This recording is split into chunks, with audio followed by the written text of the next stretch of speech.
are actually suffering in this country. In this country, people find it very difficult to have 2 square meals, not to talk of 3 square meals. And in a kind of situation like this, when people have no job, what you will hear is that they want to begin to use 160 million to buy a car for one National Assembly member.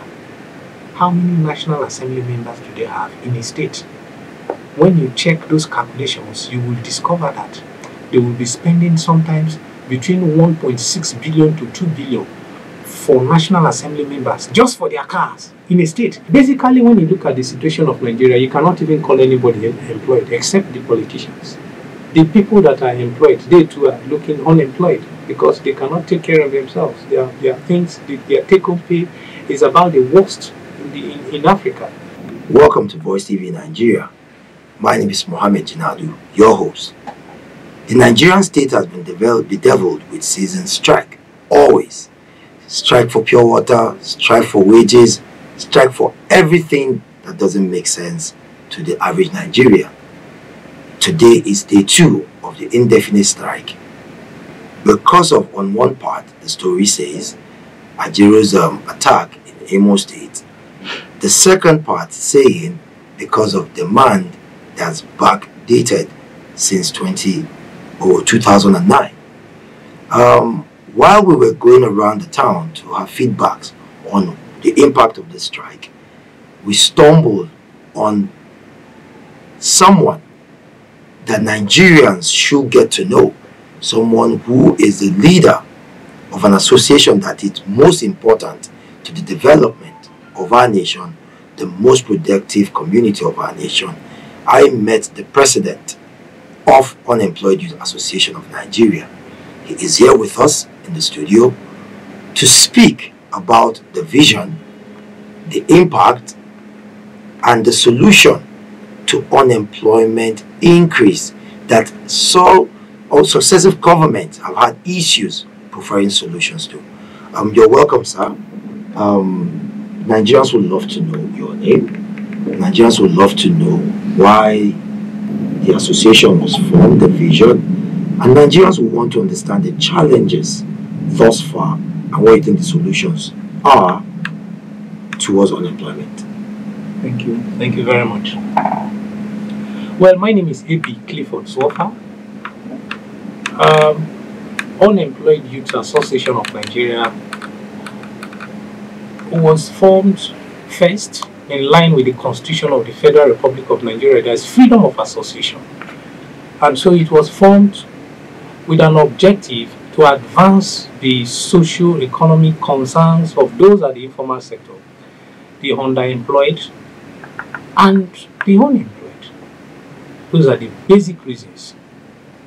To advocate on their behalf, to collaborate, form partnership with different government agencies and ministries in bringing employment and empowerment opportunities to the unemployed youths of Nigeria.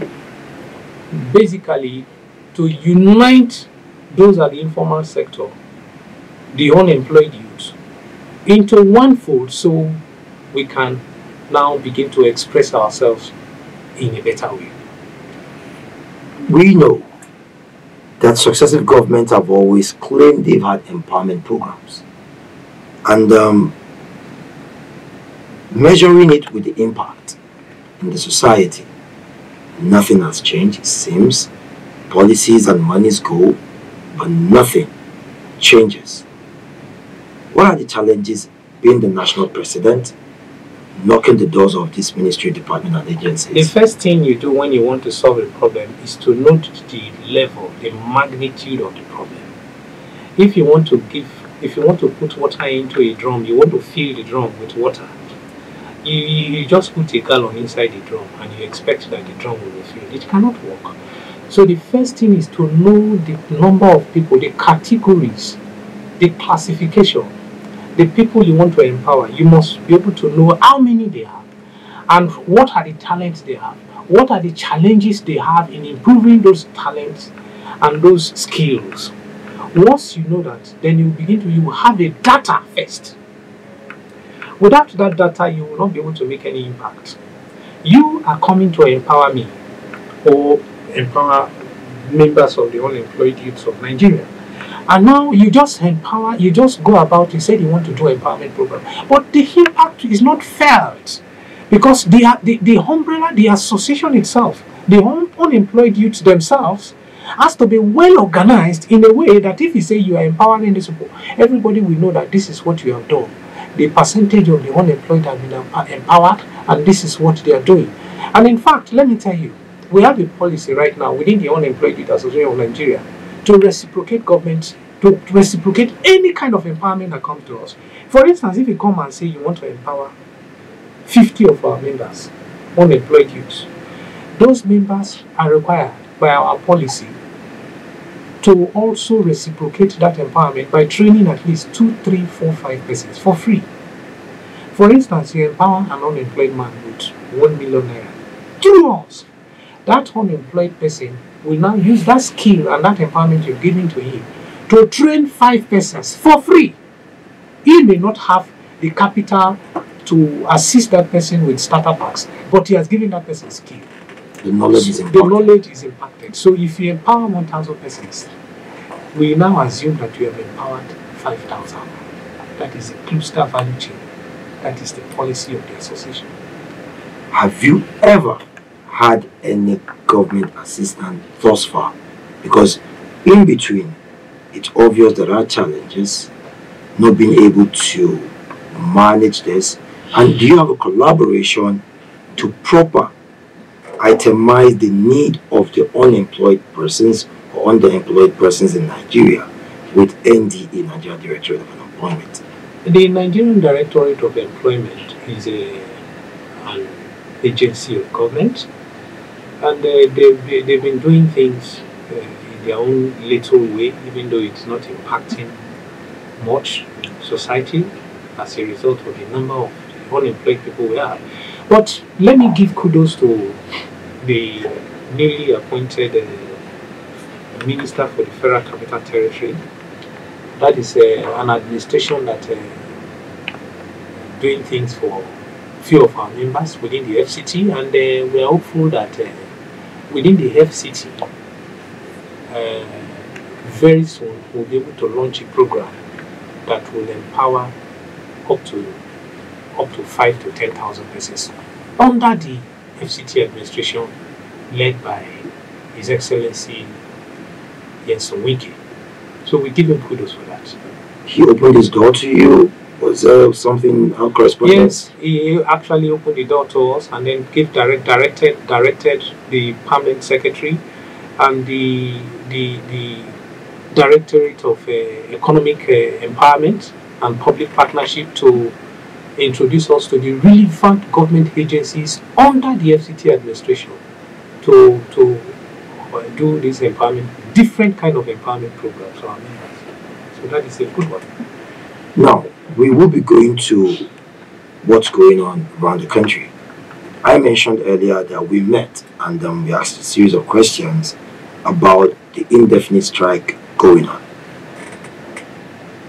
Unemployed Youth Association of Nigeria and NLC strike. Is there a relationship, and how does that impact on the average Nigerian, particularly the unemployed? The unemployed youths of Nigeria do not have a hand in the activities of the employed people. When you check the people that are employed, they are different from those who are not employed.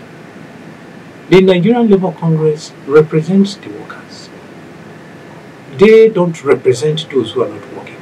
And so it is very difficult for us that are unemployed to speak for the employed, as much as the employed are not also speaking for the unemployed. The employed people do not speak for the unemployed. And so the unemployed people, it is also very difficult for us to speak for the employed. But basically, when you look at the situation of Nigeria, you cannot even call anybody employed except the politicians.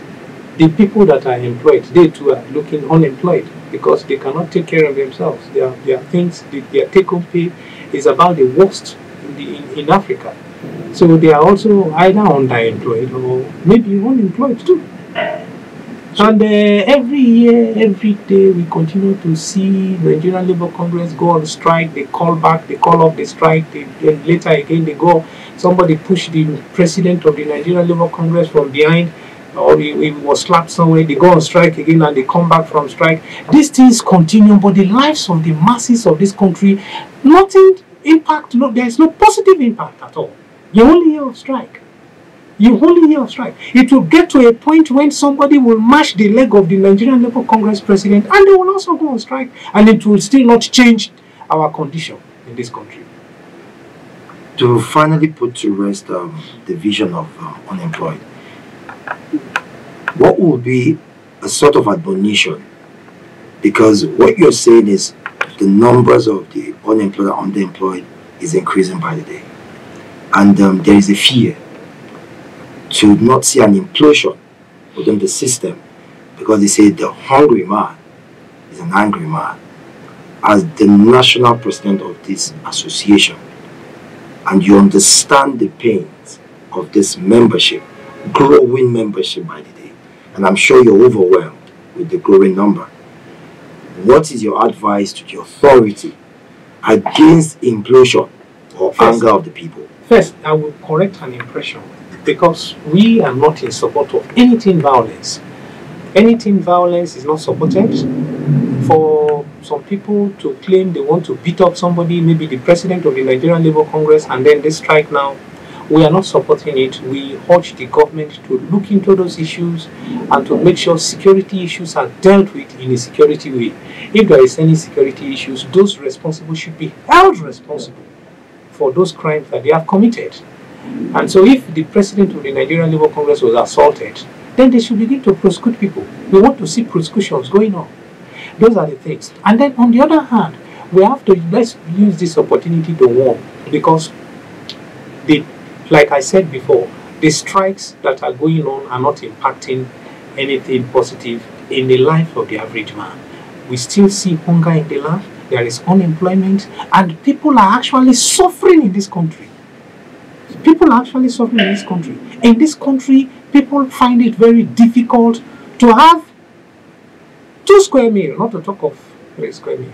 And in a kind of situation like this, when people have no job, what you hear is that they want to begin to use 160 million to buy a car for one National Assembly member. How many National Assembly members do they have in a state? When you check those calculations, you will discover that they will be spending sometimes between 1.6 billion to 2 billion for National Assembly members just for their cars in a state. If you put 2 billion naira for skills and empowerment program to empower the youth in each state, it will empower nothing less than 3,000 youths. And by extension, it will also indirectly empower much more people. But so when they are not looking at these things, then what we will be thinking is that there is too much cheating in the land.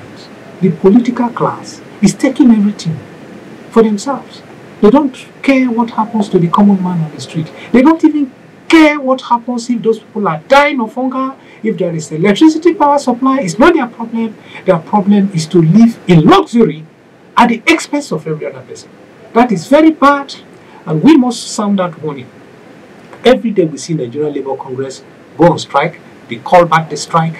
Let me warn that the day the Nigerian unemployed people will start to make noise, it will be very difficult to reduce that noise. It will be very difficult for this country.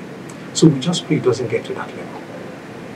It's an amazing time with you, and that's actually a place we'll end it, because it's an advice, and we hope that for us to tackle the unemployed issue in Nigeria, we must take these warnings, because he is beginning to see data of people, and it's scary, and it will be good for all hands to be on deck, the Nigerian Labour Congress, who are public servants, and the federal government, to come together, find a solution, and limit the unemployment number that we have in the society. Another thing again I want to talk before we end up is the issue of funding of SDG and the programs that directly impact the youths of this country.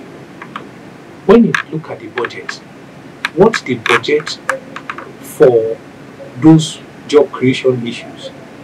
Very, very meager. It is very, very meager. The most important things in a budget should be education, youth, job creation, skills development, health. Things that they should be the highest budget should go for human capital development. It is the human base that you should develop in every country.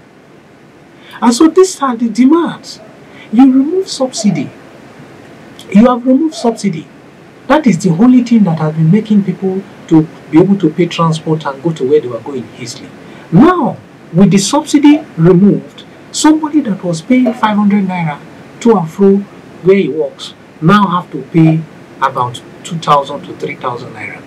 And by implication, he now spends about 60,000 naira, the entire salary, for transportation. So it is very, very bad. This thing should be tackled quickly, and then the government, after removing that subsidy, has not been able to use the funds of that subsidy to empower the common man.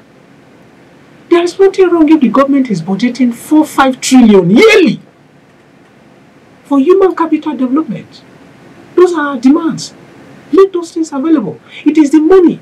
You remove the subsidy so that you should be able to use that same fund from that subsidy remover to impact in the life of the common man. That is where we are. And this thing should be done. If they don't do these things, it will get to the time when the unemployed youths of Nigeria will rise up with our own protest, and the protest, it will not be easy for anybody. Like I said, it's a pleasure to have you, sir, and we hope that there will be progress made. We hope that when you open doors of all of these MPAs, that dialogues, conversations, and then progressive processes will be put in place so that the unemployed numbers gets reduced. Good afternoon. This is Voicetv Nigeria. Don't forget to subscribe, like, and comment on our channel so we understand your standpoint on this discussion.